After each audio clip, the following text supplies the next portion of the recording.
demons to some, angels to others.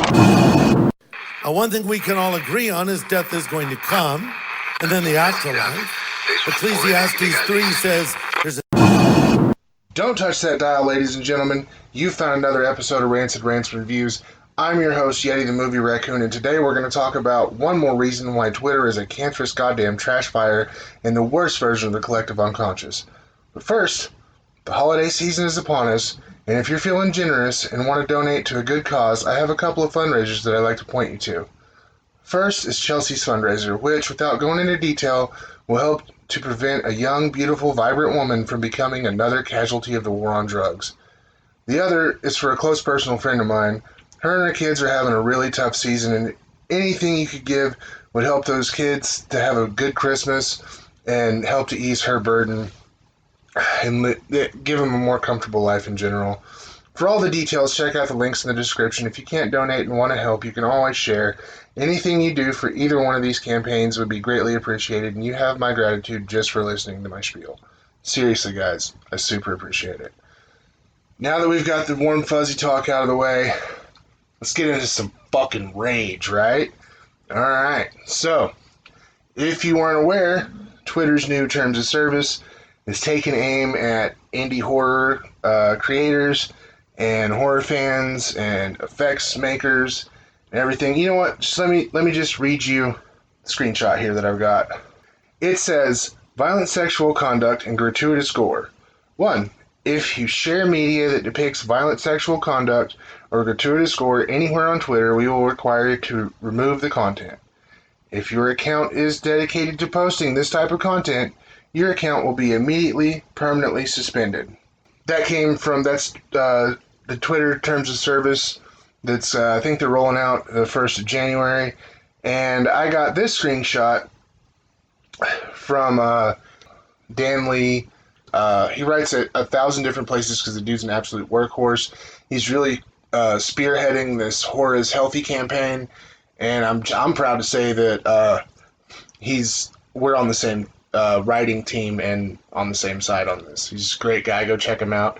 Links to his blog and his Instagram will be in the description, so check that out.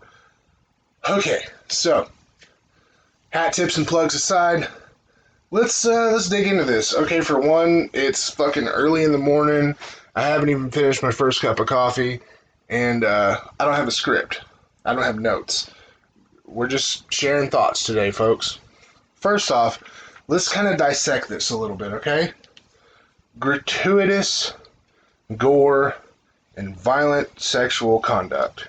I'm just gonna go out on a limb here and say that, there's not a lot of accounts out there fucking posting actual sexual violence.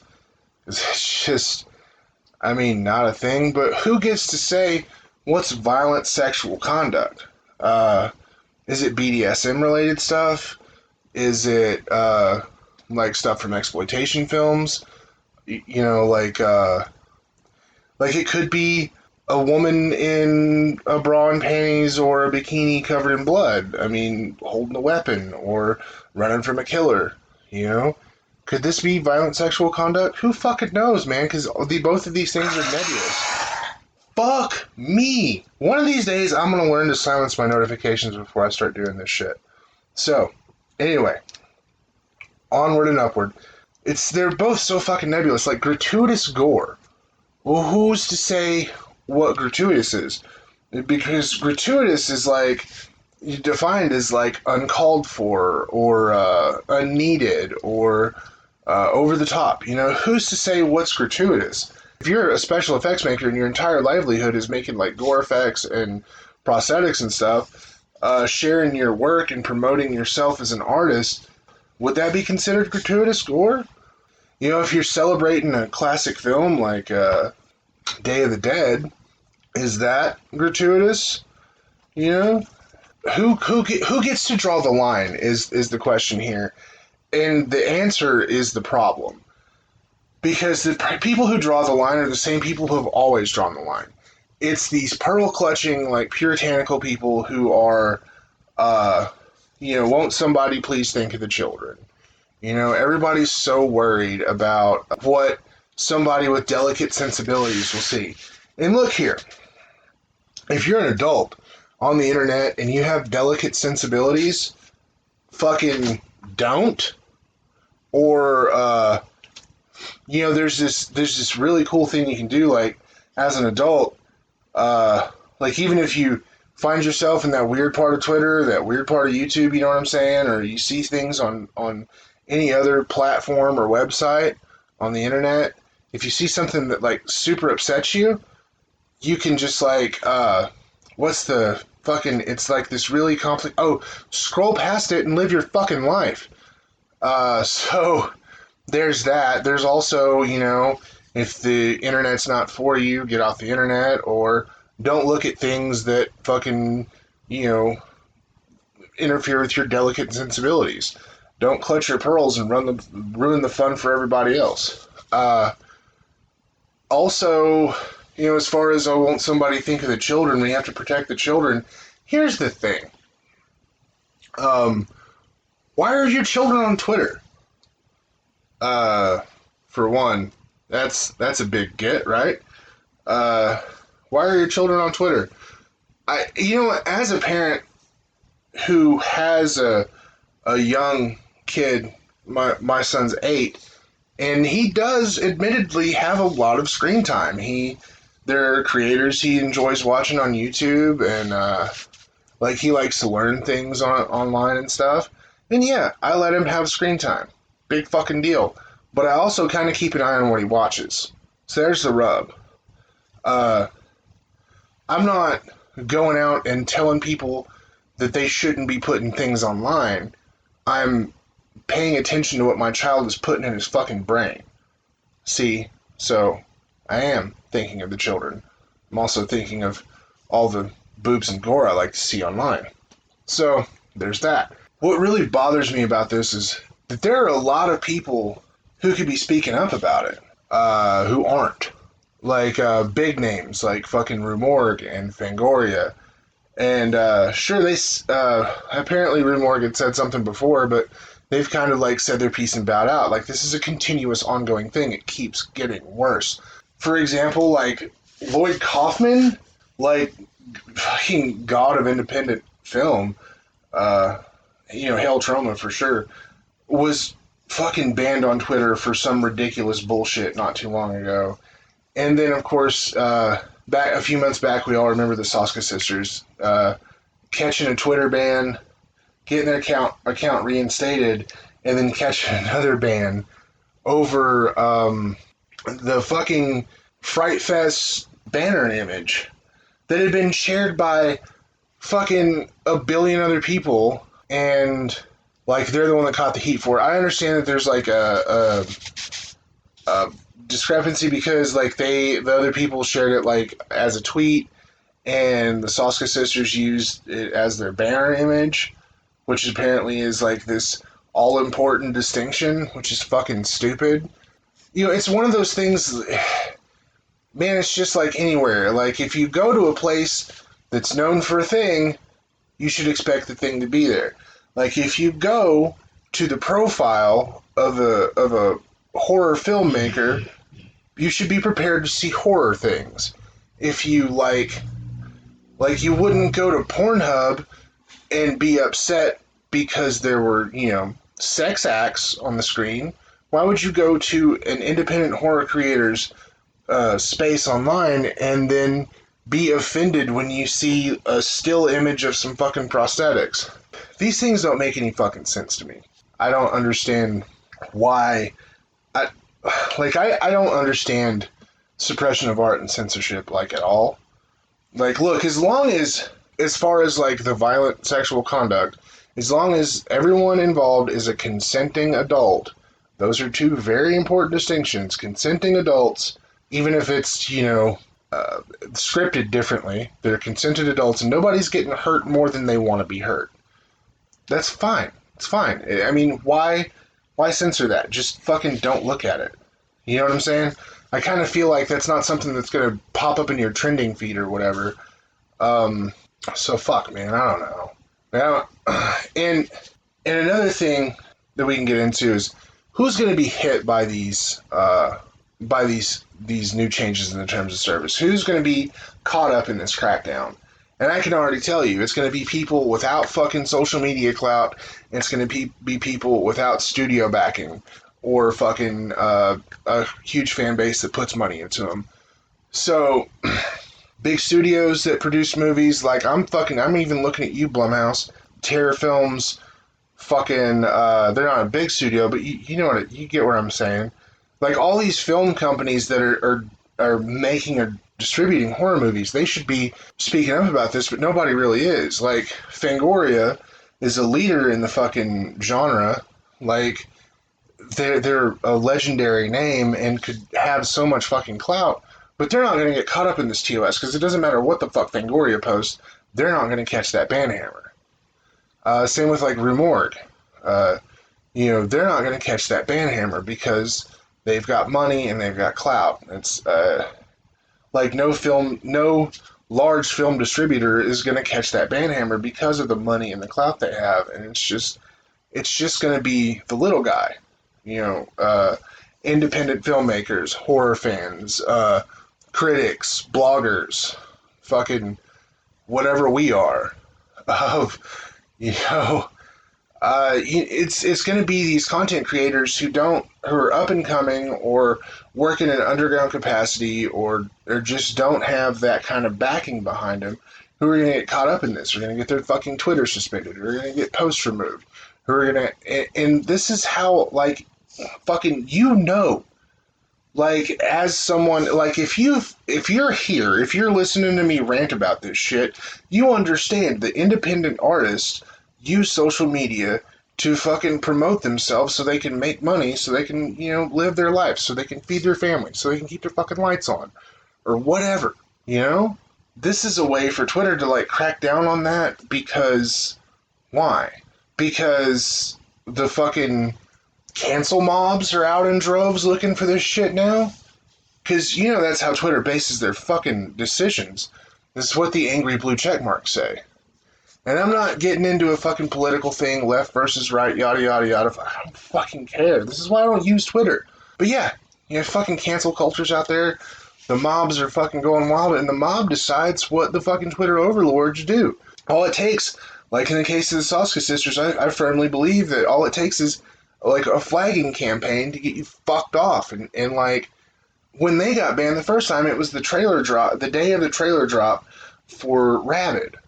So, like, fuck, man. I don't know. Like, I really hope that movie does well in spite of, things like that. And it did bring a lot of publicity to it, but that's neither here nor there. What I'm saying is there's a lot of people who have a lot of things on the line here, and there are a lot of louder voices that could be speaking up about this that aren't. 1 minute you think that we're all kind of in this together as a genre collective or whatever, and then when the fucking rubber hits the road, you see that class division, that haves and have-nots, that fucking clout tier kind of thing really comes into play, because, part of me thinks that these bigger names aren't saying anything because, why is my phone still going off? These bigger names aren't saying anything because they won't be affected by it. So they don't have to worry about it. For one, I mean, don't take this the wrong way when I say it, because, I mean, I'm not saying that fucking I'm like, we're competing with Dread Central or fucking Fangoria in any way, shape, or form, but there are independent blogs out there and independent websites who are competition for those bigger names. So, what's happening is they're not being affected, but their competition is. So why would they say anything? Because they have nothing to lose and absolutely everything to gain. Also, it may not be a safe move. Fuck, this may not be a safe, I don't care about safe moves. I've got a history of not giving a fuck about safe moves. Where we're at is we've got this new TOS coming out that's gonna fucking crack down on, independent creators of both horror and, erotica.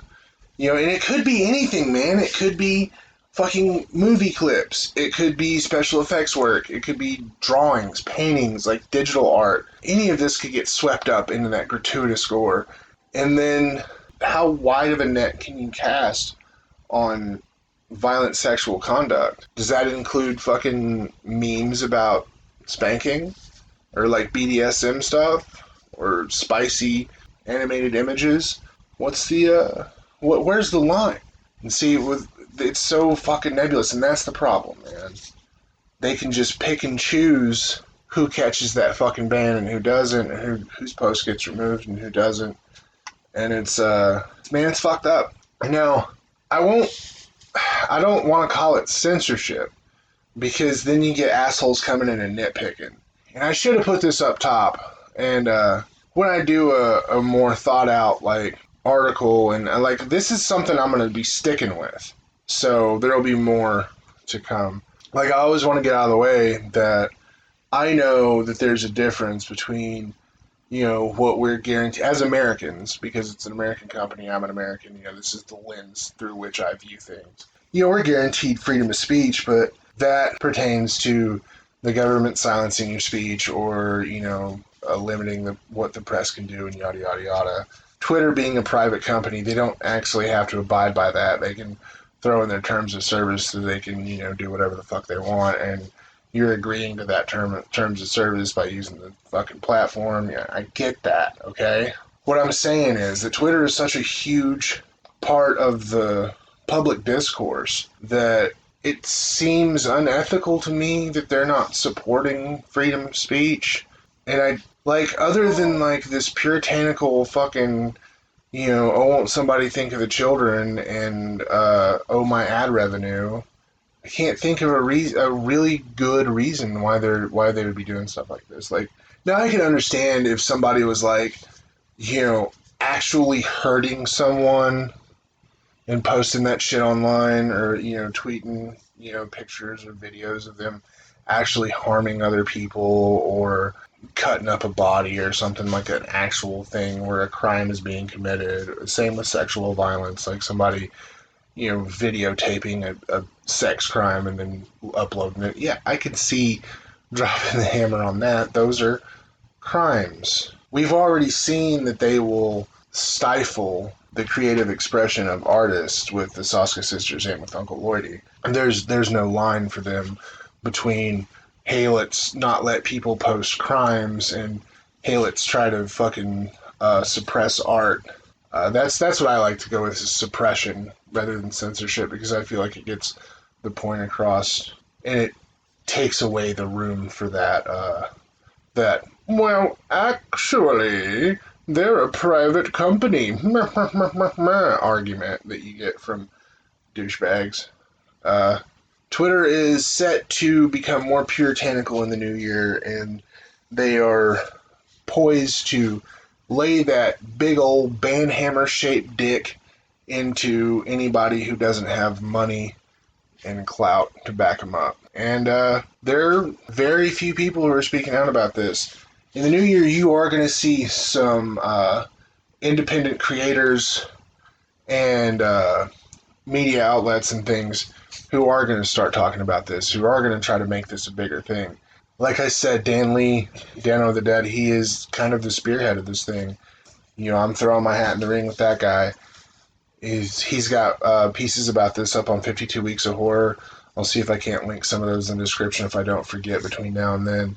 So, what can you do as a horror fan, or like an independent filmmaker, whoever you are listening to this message?